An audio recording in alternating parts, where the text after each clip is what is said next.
नाम स्वाति मिश्रा है। मैं कक्षा 10वीं की विद्यार्थी हूँ और मेरे स्कूल का नाम सुरेंद्रगढ़ हिंदी हाई स्कूल है।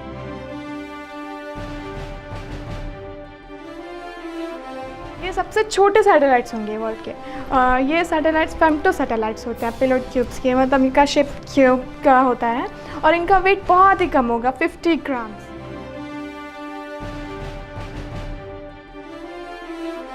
देखो, प्रयोग का जन्म कैसे होता है? आवश्यकता ही आविष्कार की जननी है, ऐसे हम कहते हैं। आवश्यकता ही आविष्कार की जननी है कैसे? तो बच्ची बोली, मैडम मैं नहीं आ सकती।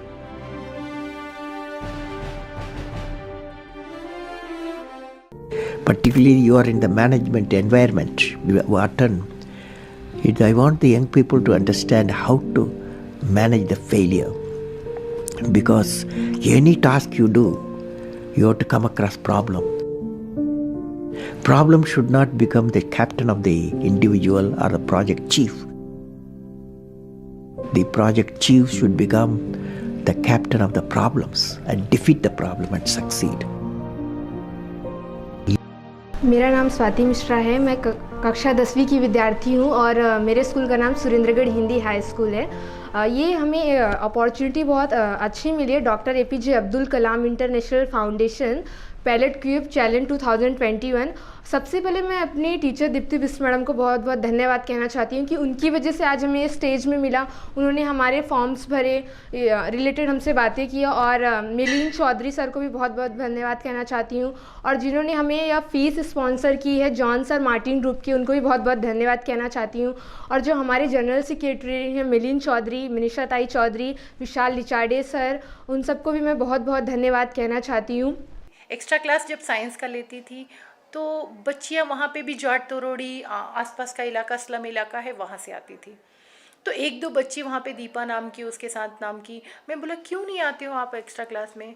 तो वो बच्ची ने बोला कि देखो, प्रयोग का जन्म कैसे होता है? आवश्यकता ही आविष्कार की जननी है, ऐसे हम कहते हैं। आवश्यकता ही आविष्कार की जननी है कैसे? तो बच्ची बोली, मैडम मैं नहीं आ सकती। तो मैंने कहा क्यों नहीं आ सकती? बोले शाम को जाते समय बहुत प्रॉब्लम होती है मैडम, अंधेरा हो जाता है और आसपास के लोग टीजिंग से मुझे डर लगता है। तो मुझे ऐसा लगा सच में ऐसा। बोले मैडम ऐसा कुछ हो नहीं सकता क्या कि मेरे को कोई कुछ करे और कुछ छेड़े तो वो आप तक मैसेज पहुंच जाए और आ जाए? ये उस लड़की की सोच थी 2014-15 में। मैंने कहा ये तो हो सकता है, देखते हैं क्या करते हैं। मैडम ऐसी कुछ चीज़ होनी चाहिए कि हम इसको प्रयोग के तौर पे बढ़ाएं। फिर हमने वहाँ से ब्रेवरी बैग की कॉन्सेप्ट लेके, तो उस बच्ची के इस प्रकार का जो स्कूल बैग है उसमें हमने सेंसर्स लगाए, उसमें जीपीएस सिस्टम लगाया, उसमें अलार्म लगाया, अलर्ट लगाया, कैमरा लगाया और उसको किससे जोड़ा? उसके पेरेंट्स से मोबाइल से, उसके टीचर के मोबाइल से, एचएम के मोबाइल से, ट्यूशन क्लास के मोबाइल से, कि उस बच्ची का बैग यदि किसी ने छुआ, सेंसर को हाथ लगाया तो तुरंत अलार्म बजेगा, मैसेज जाएगा कि ये प्रॉब्लम में है और तुरंत उसकी रक्षा के लिए सब लोग पहुंच जाएंगे। एक संस्था है doctor APJ Abdul Kalam international foundation, इन्होंने एक इवेंट ऑर्गेनाइज़ किया हुआ था ऐसा दिसंबर के लास्ट टाइम पे। Doctor APJ Abdul Kalam research space research payload cubes challenge 2021। तो उनका एक एम था कि हमारे वैज्ञानिक साइंटिस्ट थे ग्रेट डॉक्टर एपीजे अब्दुल कलाम, उनका एक एम था कि हमारे जो इंडिया के स्टूडेंट्स हैं ना, बच्चे यहाँ के यंग साइंटिस्ट बने और वो सारे मतलब सैटेलाइट से स्पेस से रिलेटेड सब इंटरेस्टेड जागे। इसलिए उन्होंने एक इवेंट तैयार किया जिसमें इस इंडिया के टोटल 1000 स्टूडेंट्स इसमें पार्टिसिपेट करेंगे। और वो खुद, अभी तक तो सब साइंटिस्ट ने सैटेलाइट्स बनाए, लेकिन इस बार स्टूडेंट्स अपने हाथों से सैटेलाइट्स बनाएंगे, जो खुद बनाएंगे अपने हाथों से। नोट मतलब कुछ नहीं करेंगे, सब बच्चे करेंगे और फिर इसे लॉन्च भी हम ही करेंगे। नागपुर में जो 19 जनवरी को वर्कशॉप हुआ, हैंड्स ऑन हुआ, जिसमें हमने बच्चों को सैटेलाइट दिए। हमने 10-10 बच्चों के ग्रुप किए थे और हर एक ग्रुप को एक सैटेलाइट दिया था बनाने के लिए, जिसमें बच्चों ने उसको असेंबल करना और टेस्टिंग करना, ये दोनों काम किए। तो इस वर्कशॉप में पेड स्टूडेंट भी थे और जो महानगर पालिका जिला परिषद के स्कूल के स्टूडेंट है ऑल ओवर विदर्भा के, वो लोग भी थे। कहीं पर भी हमें ऐसा महसूस नहीं हुआ कि ये जिला परिषद के स्टूडेंट है और इनको कम नॉलेज है, बिल्कुल नहीं। मैं तो ये कहूँगा कि जितना स्किल, जितनी एनर्जी बाकी स्टूडेंट्स में है जो प्राइवेट स्कूल में पढ़ते हैं, उतनी ही एनर्जी, उतना ही स्किल, उतना ही कुछ कर दिखाने का जज्बा, उतना ही उत्साह ये नगर परिषद के, महानगर पालिका के, जिला परिषद के स्कूलों में है और इन बच्चों में सही में काफ़ी सारा पोटेंशियल है। इनको आगे आने के लिए इस टाइप के प्लेटफॉर्म की ज़रूरत थी, जो हमने आज doctor APJ Abdul Kalam international foundation के जरिए इनको उपलब्ध करके दिया।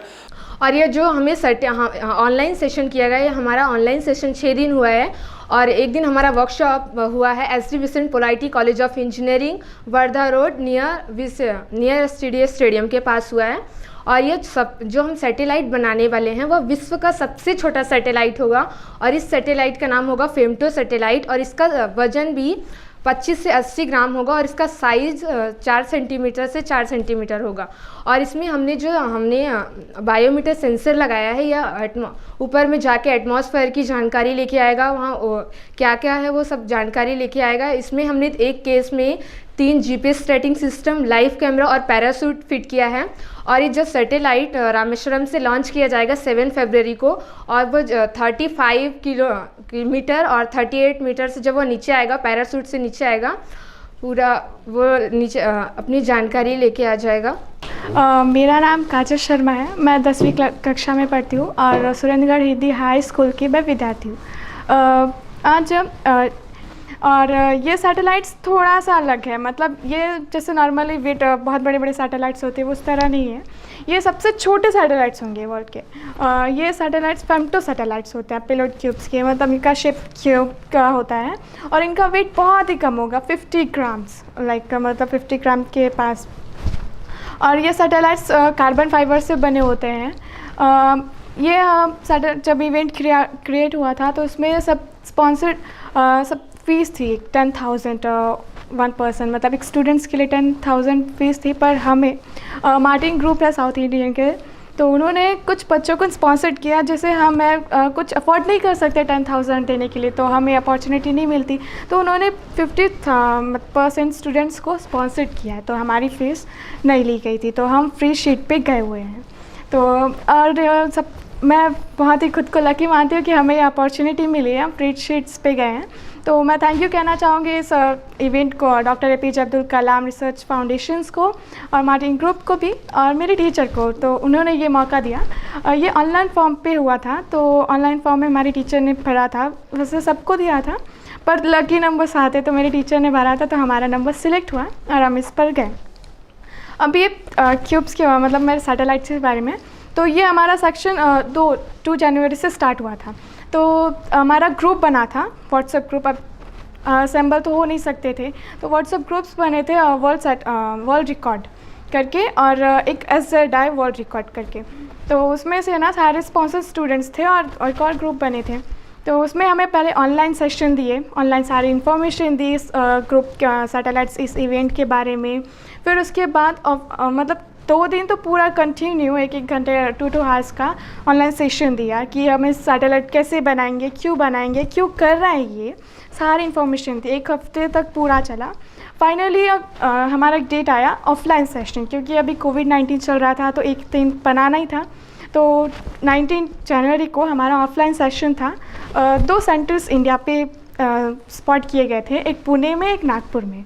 तो कुछ बच्चे पुणे पे जिसे जाना था वो पुणे पे जा सकते हैं और जो बच्चे नागपुर में जाना चाहें वहाँ पे जा सकते हैं।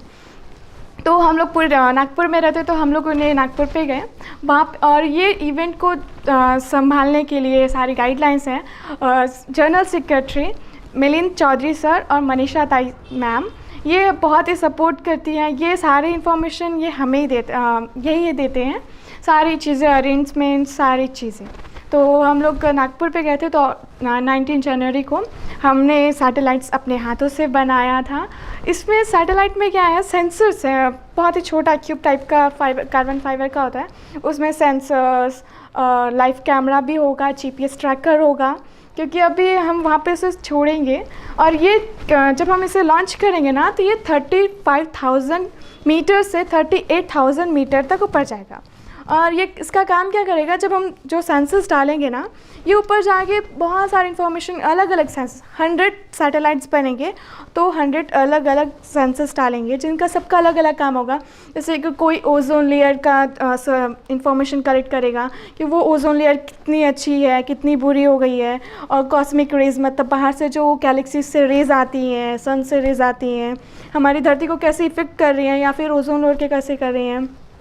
ऊपर में प्रेशर एयर का प्रेशर कितना है, कितना पोल्यूशन है उसमें एयर में, कितना क्लीन है, या फिर प्रेशर का मतलब एयर का दबाव कितना है, बहुत सारे इंफॉर्मेशन। और इसमें हम जो सैटेलाइट्स हैं ना, इसमें हम सीड्स भी डाल के भेज रहे हैं। कुछ सीड्स के मतलब ये जो सीड्स के वहाँ पे कंडीशन कैसी होगी जाके, मतलब उनका कैसा फॉर्म होगा, उनका रेट होगा, ये इसलिए हमने सीड्स भी डाले। और लाइव कैमरास मतलब हम देख पाएंगे कि ऊपर क्या है, कैसे है, और सेंसर्स तो सारी इन्फॉर्मेशन, और वहाँ पे एक चिप भी डाली हुई है ताकि उसकी इन्फॉर्मेशन पूरी कलेक्ट करके उसमें रख सकें और वापस आके हम लोग देख सकें उसे। और ये जब सैटेलाइट्स जाएंगे, ये रामेश्वरम में 7 फरवरी को लॉन्च किया जाएंगे। Scientific helium high altitude helium balloon के द्वारा लॉन्च करेंगे, और 100 सैटेलाइट्स होंगे। ऊपर जाके ना कुछ 35 किलोमीटर्स पे ब्लास्ट हो जाएगा। ब्लास्ट हो जाएगा तो वो सारे वापस आएंगे नीचे। ये 7-8 घंटे के तकरीबन पूरा अपना काम कर लेंगे वापस, देन ब्लास्ट होके वो नीचे आएंगे।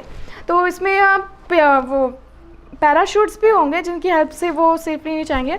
और ये ना रामेश्वरम के 120 किलोमीटर के आसपास ही कहीं गिरेंगे, तो उससे वो लोग कलेक्ट कर लेंगे वो सैटेलाइट्स, एंड देन वो सैटेलाइट्स को साइंटिस्ट को दे देंगे इनको उसके रिसर्च करने के लिए। देन वो साइंटिस्ट से रिसर्च करेंगे। इस स्कूल के बारे में मैं बताना चाहती हूँ कि सुरेंद्रगढ़ हिंदी माध्यमिक शाला एक स्लम बस्ती की स्कूल है। ये एक नागपुर की बहुत बड़ी स्लम बस्ती है। महानगर पालिका की स्कूल होने के कारण यहाँ आप देख रहे हैं कि सुविधाएं जितनी भी है वो बहुत ठीक है हमारे लिए। तो ये स्कूल से मुझे इतने सालों में ये सीखने को मिला कि विद्यार्थी सीमित संसाधनों में रहकर ऊंचाइयों तक कैसे प्राप्त करते हैं, ये मुझे सीखने को मिला। यहाँ के जो विद्यार्थी हैं वो आसपास के क्षेत्रों से आते हैं। पास ही में एक मस्जिद है जहाँ के विद्यार्थी बहुत आते हैं। गुप्ता चौक है, भुवनेश्वरी माता का मंदिर है, सुरेंद्रगढ़ के आसपास का गिटिकदान परिसर से कुछ बच्चे आते हैं।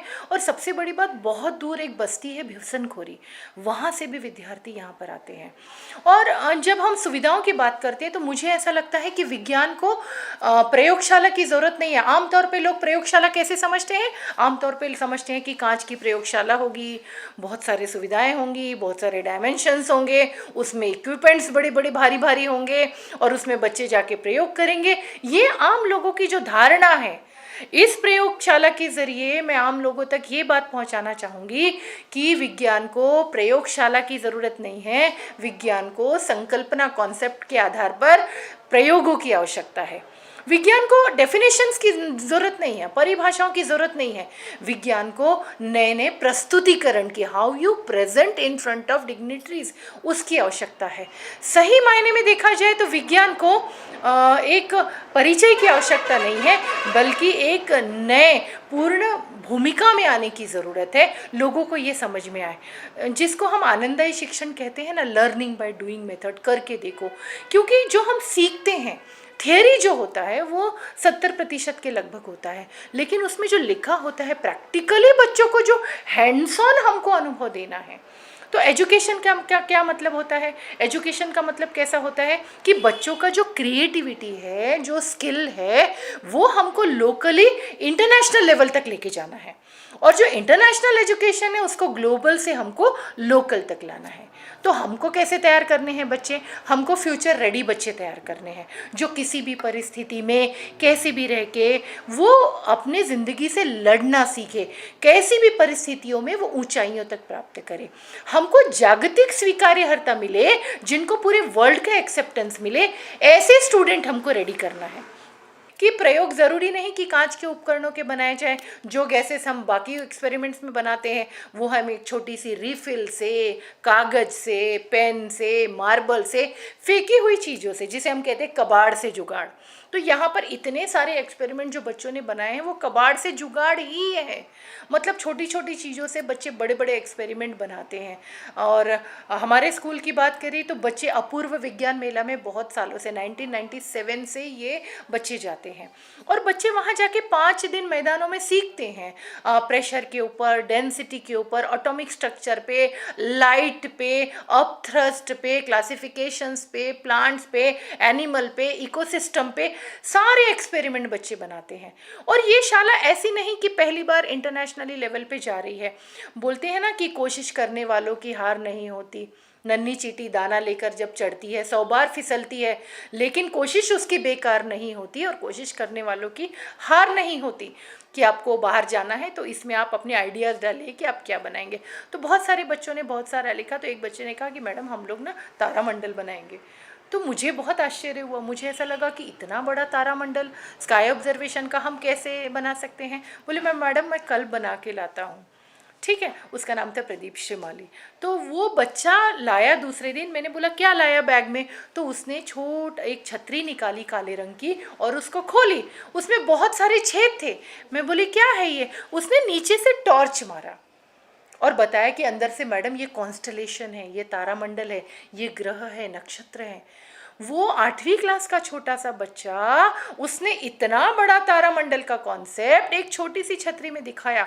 वहाँ से हमको ऐसा लगा ये वाला प्रोजेक्ट डिस्ट्रिक्ट लेवल पे ले जाना चाहिए। इस प्रोजेक्ट में हमारे पास समय बहुत कम था और इसलिए हम सभी बच्चों तक नहीं पहुँच सके, लेकिन जैसे स्वाति और काजल तक हम पहुँच सके किसी माध्यम से, वैसे ही उनके जैसे बहुत सारे ऐसे विद्यार्थी हैं नागपुर में या विदर्भ में जिनमें पोटेंशियल है, जो कुछ कर दिखाने की हिम्मत रखते हैं, ताकत रखते हैं, इच्छा रखते हैं।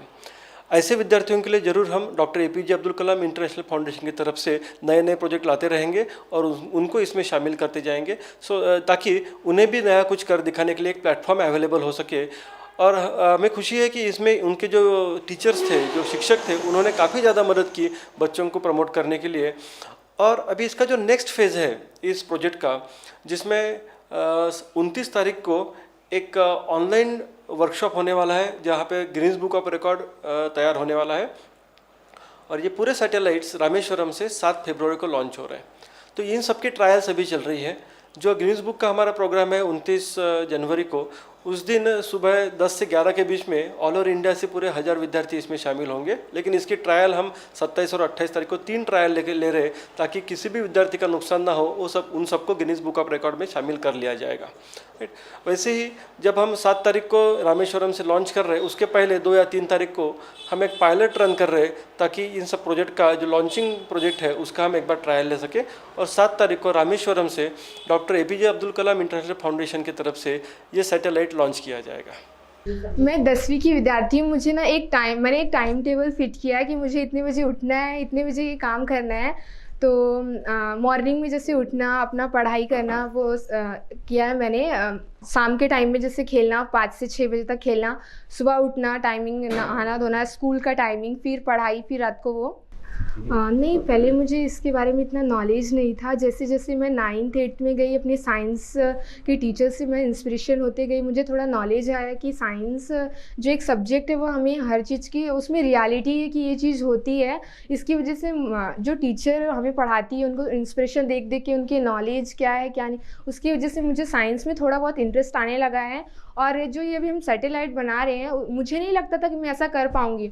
इससे पहले भी नासा में हमारे स्कूल से हमारी टीचर ने पूरे स्टूडेंट्स के हमारे स्कूल से नाम गए हैं, चंद्रयान जब हुआ था।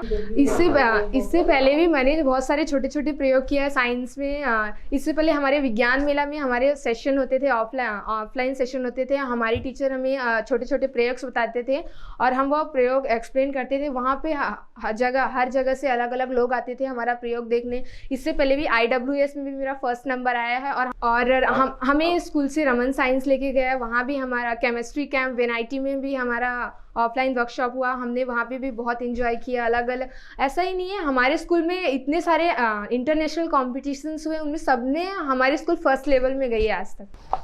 हमेशा से इस गवर्नमेंट स्कूल पे हूँ, तो ऑब्वियसली मैंने कभी थॉट नहीं किया था कि इतना बड़ा इवेंट पे या फिर इतने बड़े चीज़ पे मैं पार्टिसिपेट करूँगी। तो 9th पे 10th में नॉर्मली है कि पढ़ना है और नॉर्मली पास हो गया या सब जो भी कर पढ़ाई होगी और फिर उसके बाद अपनी लाइफ पे सेटल।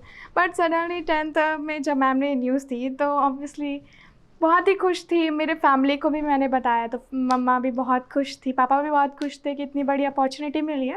देन मैं डिसाइड कर रही हूँ कि मुझे पढ़ना चाहिए। हमें गवर्नमेंट से या कुछ भी होता नहीं है, प्राइवेट स्कूल या गवर्नमेंट स्कूल।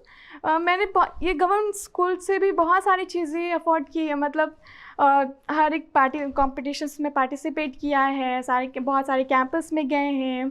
तो अभी ये बहुत बड़ा इवेंट है, ये छोटा नहीं है, बहुत बड़ा इवेंट है, तो हमें पार्टिसिपेट करने का मौका मिला है। तो सच में मैं बहुत खुश हूँ, मेरी फैमिली भी बहुत खुश है। तो मैं चाहूँगी कि ऐसी अपॉर्चुनिटीज़ अगर मिले तो मैं उसे छोड़ूँ ना और मैं करती रहूँ। तो और अभी उनका था एक एम कि ये जो इवेंट क्रिएट कर रहे हैं इससे ना इंडिया के स्टूडेंट्स के माइंड पे ऐसा हो कि स्पेस के बारे में पढ़ना चाहिए। तो ऑब्वियसली है, अब मैं सच में जब से मैंने इस इवेंट पे पार्टिसिपेट किया तो लगता है स्पेस थोड़ा सा इंटरेस्टिंग है, उसके बारे में पढ़ना चाहिए। और मैं अभी चाहती हूँ, ये तो सिर्फ हमारे अर्थ के पास में एटमॉस्फेयर का चेक करके आएगा, तो अभी मैं ट्राई करूँगी कि बड़े होकर ऐसे सैटेलाइट्स बने जो दूसरे प्लैनेट्स पे जाके हमारे स्टूडेंट्स के द्वारा हम वो सैटेलाइट्स बनाएं और वो दूसरे प्लैनेट्स पे जाके इंफॉर्मेशन कलेक्ट करके आएँ। एक संस्था है doctor APJ Abdul Kalam international foundation, इन्होंने एक इवेंट ऑर्गेनाइज़ किया हुआ था ऐसा दिसंबर के लास्ट टाइम पे। Doctor APJ Abdul Kalam research space research payload cubes challenge 2021। तो उनका एक एम था कि हमारे वैज्ञानिक साइंटिस्ट थे ग्रेट डॉक्टर एपीजे अब्दुल कलाम, उनका एक एम था कि हमारे जो इंडिया के स्टूडेंट्स हैं ना, बच्चे यहाँ के यंग साइंटिस्ट बने और वो सारे मतलब सैटेलाइट से स्पेस से रिलेटेड सब इंटरेस्टेड जागे। इसलिए उन्होंने एक इवेंट तैयार किया जिसमें इस इंडिया के टोटल 1000 स्टूडेंट्स इसमें पार्टिसिपेट करेंगे। और वो खुद, अभी तक तो सब साइंटिस्ट ने सैटेलाइट्स बनाए, लेकिन इस बार स्टूडेंट्स अपने हाथों से सैटेलाइट्स बनाएंगे, जो खुद बनाएंगे अपने हाथों से। नोट बड़े लोग कुछ नहीं करेंगे, सब बच्चे करेंगे और फिर इसे लॉन्च भी हम ही करेंगे। एनएमसी का एक्चुअली ऐसा सोचा जाता है कि एनएमसी की स्कूल मैं प्राइवेट में भी पढ़ा चुकी हूँ, तो वहाँ ऐसा सोचा जाता है कि एनएमसी के टीचर से जो पढ़ाते नहीं हैं या स्टूडेंट्स अच्छे बैकग्राउंड से नहीं आते हैं, पर ये 2 स्टूडेंट्स ने ये प्रूव कर दिया है कि चाहे बैकग्राउंड कैसा भी हो, लेकिन यदि तुम में लगन है और तुमको एक प्रॉपर गाइडेंस मिल रहा है लाइफ में, तो आप उस ऊंचाइयों पे छू सकते हो जहाँ पे आपको किसी ने सोचा भी नहीं हो कभी।